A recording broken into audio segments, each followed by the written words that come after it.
Урматтуу кыргызстандыктар, тилекке каршы коомубуздун турмушунда баарыбызды тынчсыздандырган жагымсыз бир окуяга туш болдук.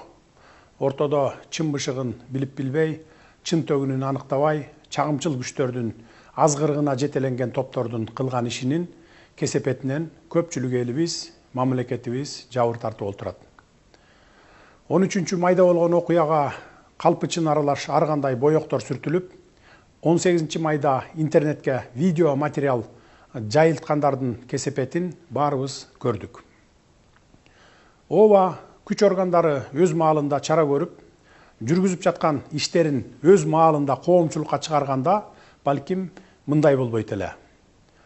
Биздин ички иштер министрлигибиз 13 майда болгон окуянын себепкерлерин кармап, ыкчам аракеттерди жүргүзүп, күнөөлүүлөрдү камап жатышкан.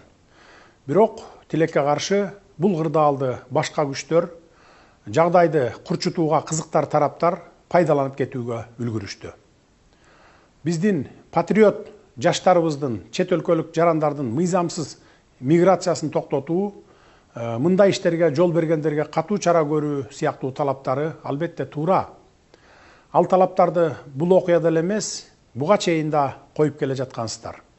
Тиешелүү мамлекеттик мекемелер бул маселелерге анализ жүргүзүп, тиешелүү иш жүргүзө баштагандыгын дагы билесиздер.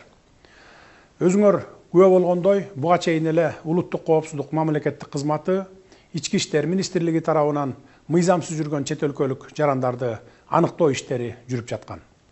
Бирок жогоруда белгилегенимдей, интернет желесине эмне чыкса ошого ишенип, тең салмактап талдоо жүргүзө албай, ортодо чагымчылдардын намысты козгогон азгырыктарына жетеленип, куттуу өлкөбүздүн өнүгүү жолуна багыт алган мамлекетибиздин эзелтен келаткан меймандос элибиздин кадыр баркына шек келтирдиңер. Бул өтө өкүнүчтүү. Биз бир карын майды бир кумалак чиритет болуп, оңой олжого туйтунуп, карактоо аракетин кылган бирин-экин ээн баштардын, алардын мындай аракетин көбүртүп жабыртып, чоң чууга айлантууну көксөгөн чагымчылдардын арам ойлорун ишке ашырууга жол бербейбиз. 13 майдагы окуя иликтенип, күнөөлүүлөр кармалып, териштирүү иштери жүрүп жатканда, ал окуя тууралуу видео 18 майда интернетке жүктөлүп, биздин кызуу кандуу жаштарыбыздын канын кызытууга кошумча от жаккан, ортого чагым салган, куру намысты козгогон интернет посттор менен коштолду.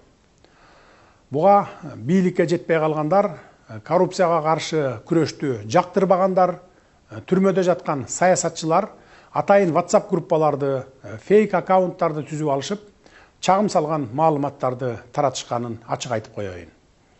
Ошентсе да 18 май түнү чыккан жаштарды токтотууга аракеттер көрүлүп, ар кандай агрессия калтырып, мындан да жаман окуялардын чыгып кетишине жол берилген жок. Ошондой эле биздин кызуу кандуу жаштарыбызга күч колдонуп таратуу да болгон жок. Аны да жакшы билесиздер. Анткени алардын арасында курал алып, окуяны күтүүсүз башаламандыктарга айлантууну эңсеген арам ойлуулар жүргөнү тууралуу бизде ыкчам маалыматтар бар эле. Милиция кызматкерлери элди күч менен тарата баштаганда, мына биздин бийлик кыргыз балдарды коргогондун ордуна тескерисинче тигилерге болушуп, өз элин кордой баштады деп, адаттагыдай эле ошол жерден видео кайрылууларды таратып, масштабтуу көтөрүлүшкө чакырабыз деген блогер сымал жана ниети бузуктар элдин арасында даяр турушкан. Андай өтө кооптуу жагдайларды биздин патриотпуз деген кызуу кандуу жаштарыбыз билген жок. Жаштар эле эмес, жалпы эл деле чын эле деп ишенип алышмак. Ошондуктан күч органдарына окуяны толук көзөмөлдөп, жаштарга түшүндүрүү иштерин байма-бай жүргүзүп, кырдаалды кагылышуусуз турукташтырууга аракет кылгыла деген буйрук берип турдум. Эгер мародерчулукка барса, милиция тарапка чабуул жасаса, же жатаканалардагы студенттерге кол сала баштаса, анда аеосуз чараларды көрөт элек. Бактыбызга жараша андай болгон жок. Албетте, башталышында студенттер жашаган жерлерге барып, кол салып жиберген тентектер болду. Аларды өз убагында токтотуп калганга жетиштик. Эми алардын баары өз жазасын сөзсүз алышат. Биз укуктук мамлекетти кура алдык. Эми тартипти орнотобуз. Тартип болбосо кандай гана мамлекет болбосун өнүгүү болбойт. Кылмышкерлерди өзүн билемдик менен жазалоолорго жол берилбейт. Жазалоо үчүн сот бар, бийлик бар. Биз бул жолу ушул окуядан чоң сабак алдык. Эл дагы сабак алып, эми мындан ары мындай чакыныктарга, чагымчылдыкка, оор басырык, сергек ой жүгүртүү менен анализ жасап, дароо эле дүрбөп чыга калбайт деп ишенебиз. Эми мындан ары ушундай окуя кайталанса, анда күч органдары биринчи мүнөттөрдөн баштап эле күч менен таратуу ыкмасына өтөт. Кудайга шүгүр, азыр күч структуралары мурдагыдай алсыз эмес. Мейли ким болбосун, ал биздин жаранбы, же чет өлкөлүк жаранбы, мамлекетибиздин бүтүндүгүнө шек келтирсе, башаламандык уюштурса, аяосуз жазасын алышат. Урматтуу кыргызстандыктар, урматтуу патриот жаштар, биз дагы силер сындуу Кыргызстан үчүн күйөбүз. Биздин патриоттугубуз силердикинен ашса ашат, кем калбайт. Биз дагы силердей болуп, элибиздин башын бийик көтөрүп жүрүшүн каалайбыз. Ошол үчүн өлкөнүн өнүгүшүнө бар күч аракетибизди жумшап жатабыз. Өлкөбүз өзүнөн өзү өнүгүп кетпейт. Сырткы дүйнө менен тыгыз карым-катышта болуу менен гана алдыга жылат. Дүйнөнүн кайсы гана мамлекети болбосун, алака катышта болуубуз зарыл. Дүйнө таануу үчүн чет өлкөлөргө чыгуу керек. Ал үчүн биздин жаштарыбыз өнүккөн өлкөлөрдү көрүп, ак караны ажыратып, тажрыйба топтоп, эмгек миграциясында жүрүшөт. 1 миллиондон ашуун элибиз чет өлкөлөрдө окуп, иштөө менен элек. Биздин ошол жарандар сыяктуу эле бизге дагы чет өлкөлөрдүн жарандары келип, окуп, иштеп жатышат. Биз буга кубанышыбыз керек. Мунун баары алака катыш, байланыш, тажрыйба топтоо, туризм экенин жакшы билесиздер. Укуктук тил менен айтканда, мунун баары эл аралык байланыш, дипломатия, туризм жана башка деп аталарын да билесиздер. Ошол үчүн бардык өлкөлөр сырткы дүйнө менен байланышта болуп жашайт, инвестиция салып, өз өлкөсүнө инвестиция тартып, өсүп, өнүгөт. Бул өнүккөн өлкөлөр колдонуп келе жаткан классикалык үлгү. Башка өлкөлөрдө эле Кыргызстан дагы өнүгүүнүн ушундай багыттарын колдонуп баштаганбыз. Бул жаатта өзүңүздөр деле багыт берип, туризм менен өнүгөлү деп көптөгөн алгылыктуу сунуш пикирлерди айтып келе жатасыздар. Керемет жерлерибиз бар, ошолорго туристтерди тарталы, келсин, көрсүн, башкалардан эмнебиз кем деп келесиздер. Туризм тармагынан эле өлкөбүзгө мынча пайда түшөт экен деп өзүңүздөр эсеп чотунда айтып берип келатасыздар. Башка өлкөлөр өз өлкөсүнө туристтерди келтире албай убара. Ал эми биз келген ырыскыбызды тээп аткандайбыз. Башка маселе, эгер бизге келген туристтер маданиятсыз болсо, акырын айтып тарбияга салалы. Бул эми бир эле мисал айта берсем сөз көп.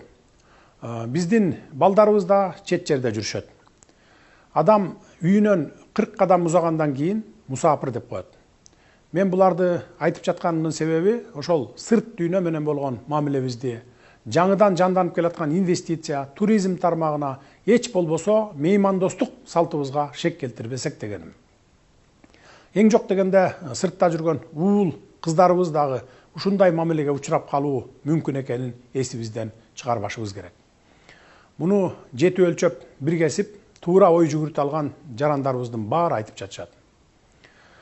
Урматтуу мекендештер, өлкөгө келген чет элдиктердин дагы ата мекени бар экенин, билимин алып, иштеген ишинен пайда тапкандан кийин акыры алар өз мекенине кетерин унутпагыла.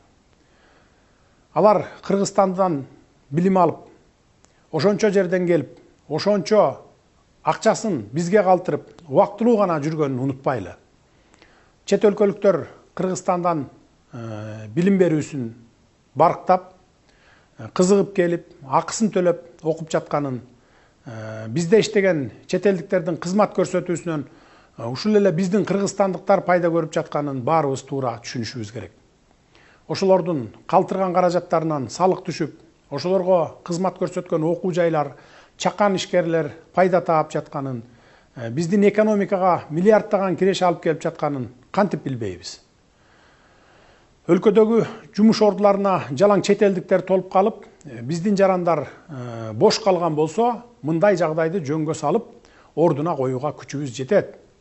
Бирок мындай арзан иштерге биздин жарандар барбай жатканы жашыруун эмес.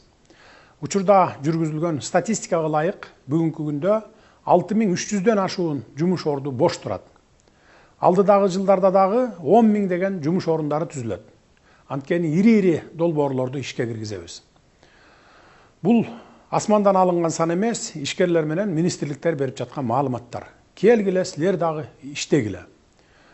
Бул иштерге биздин мекендештерибиз барып иштебегендиктен, биздин ишкерлер чет элдик эмгек мигранттарын чакырып, контрагын түзүп, иштетүүгө мажбур болуп жатышат. Чынын айтышыбыз керек, бул эми азыркы таптагы реалдуу көрүнүш. 2020 жылга чейин кандай элек, азыр кандай болуп келе жатабыз? Айырма асман менен жердей. Биздин өлкөбүзгө эмгек мигранттары агылып келет деген түшүбүзгө дагы кирген эмес. Эгер азыр аларды ишке албай коюп, жумушчулар жетишпей калса, эми жанданып келе жаткан ишканалар токтоп калат. Ишкерлер банкрот болушат. Экономикабыз өйдөлөбөй эле ылдыйлап кетет. Муну да унутпашыбыз керек. Мен ушул жерден бир мисал келтире кетейин. Бириккен Араб өлкөлөрүндө жергиликтүү калктын саны 1 миллион адамдын тегерегинде. Ал эми чет өлкөлөрдөн барып иштеп жүргөн мигранттардын саны 7 миллионду түзөт. Эч кандай проблема жок эле экономикасын көтөрүп жатышат. Биздин 1 миллиондон ашуун жарандарыбыз чет өлкөлөрдө жүрүшөт. Ал эми бизде бүгүнкү күндө иштеп жаткан эмгек мигранттарынын саны болгону 5322 адамды түзөт. Чет өлкөлөрдөн келип окуп жаткан студенттердин саны 42620 адам экен. Биз буга кубанышыбыз керек.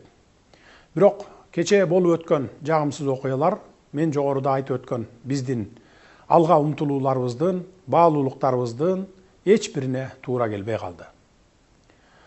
Урматтуу агайын туугандар, биз тарыхтан сабак алалы, болуп өткөн кайгылуу окуялардан туура бүтүм чыгаралы деп какшап келебиз. Эсиңиздерде болсо, 90-чы жылдардагы кийинки 2010 жылдагы коогалаңдуу Ош окуясы деле учкундан жалын тутанат болуп, кенедей себептерден чыгып, натыйжасы кандай кайгылуу окуялар менен коштолгонун жакшы билесиздер. Бул өтө аялуу, өтө назик маселе экенин унутпаңыздар. Тарбиянын башаты үй бүлөдөн башталат дейт. Ар кимибиз уул кыздарыбызга ээлик кылалы, акыл айтып туралы. Бирөөнүн жасаган жаман жорук үчүн башкаларга акарат келтирүү, уруп согуу адамдык касиетке туура келбестигин, мусулман баласынын жасай турган жоругу эместигин таптакыр эле болбой баратса, бул маселени укук коргоо органдары мыйзам чегинде иликтеп, жазасын берерин балдарыбыздын кулагына куялы. Жаштыкка алдырып, сүрмө топтун арасына кошулуп калып, тагдырына балта чабылып калбашына ата-энелер сиздер да кам көрүңүздөр. Урматтуу кыргызстандыктар, биз мамлекетибиздин бүтүндүгүнө, элибиздин ынтымагына шек келтирген, өнүгүүгө болгон умтулууларыбызга бут тоскон, өлкөбүздүн эл аралык аброюна, журтубуздун ар намысына сөз тийгизген жагымсыз иштерге жол бербейбиз. Биздин алдыбызга мындай милдеттерди Кыргызстандын жалпы эли коюп, бизди шайлаган. Албетте, биз жамы журтубуздун ишенимин актоого тийишпиз жана актайбыз. Эң алды жаштарыбызды сабырдуулукка, ар кандай азгырыктарга алдырбоого чакырар элем. Ал эми кызуу кандуу жаштарыбызды колдонуп, алардын ар намысын козгоо менен көпчүлүк массаны көчөгө алып чыгып, кечегидей окуяларды чыгарып, арам ойлорун ишке ашырам дегендерге катуу чаралар көрүнөт. Мен мындай бузуклардын жакындары эртең чыгып, мына бийлик өз элине каршы күч колдонуп, балдарыбызды камай баштады деп бет тырмарлык кылып, ач айкырык салып чыгышаарын да билем. Бирок өлкө тагдырын ишенип тапшырган жалпы элдин тынчтыгы, биримдиги, өлкөнүн кадыр баркы, өнүгүүбүз мындай бир уч кумалактардан алдаганча жогору турарын баса белгилеймин. Биз өлкөнү укуктук талаага алып келүү менен өнүктүрүүгө ант беребиз. Акыйкаттыктын алдында, адилеттүүлүктүн алдында, улуттук мыйзамдардын алдында баарыбыз бирдейбиз. Бириңерди өйдө, бириңерди төмөн көрүүгө акыбыз да жок. Муну ата мекенибизге келген меймандарыбыз да жакшы билишет, жакшы түшүнүшөт.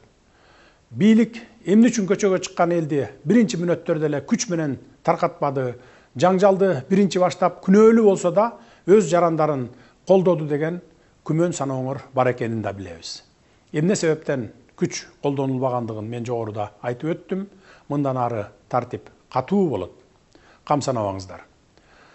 Урматтуу кыргызстандыктар, ылайым мамлекетибизде тынччылык, ынтымак өнүгүү болсун.